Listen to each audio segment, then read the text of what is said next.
Big boss ലൈവിൽ ഇപ്പോൾ morning ആക്ടിവിറ്റിയാണ് നടക്കുന്നത്.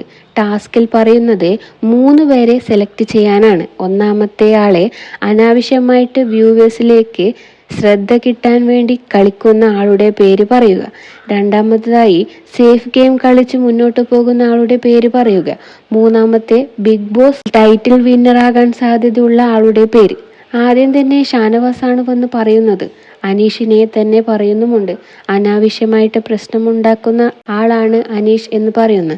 അനീഷ് ഷാനവാസിനെ പറയാൻ സമ്മതിക്കാതെ ഞാൻ അനാവശ്യമായിട്ട് പ്രശ്നം ഉണ്ടാക്കുന്നില്ല എന്നൊക്കെ പറയുന്നുണ്ട്. പക്ഷെ എല്ലാവരും എതിർക്കുന്നു. കാരണം ഇതൊരു ആക്ടിവിറ്റി ആണല്ലോ. ഷാനവാസ് സംസാരിക്കട്ടെ എന്ന് പറയുന്നു. പിന്നെ സേഫ് ഗെയിം കളിക്കുന്നത് ബിന്നിയാണെന്ന് പറയുന്നു. മികച്ച രീതിയിൽ കളിക്കുന്നത് അക്ബർ എന്നുമാണ് പറയുന്നത്. അക്ബറിനെ പറഞ്ഞപ്പോൾ എല്ലാവരും ഒന്ന് ഞെട്ടി. കാരണം അവർ തമ്മിലിടയ്ക്ക് പ്രശ്നമുണ്ടാകുന്നതാണല്ലോ. ഷാനവാസ് പറയുന്നത് അക്ബർ ഒരു മൈൻഡ് ഗെയിമറാണെന്നാണ്. ബിഗ് ബോസ് പറഞ്ഞതിനനുസരിച്ച് ഇന്നാണ് മിഡ് വീക്ക് എവിക്ഷൻ.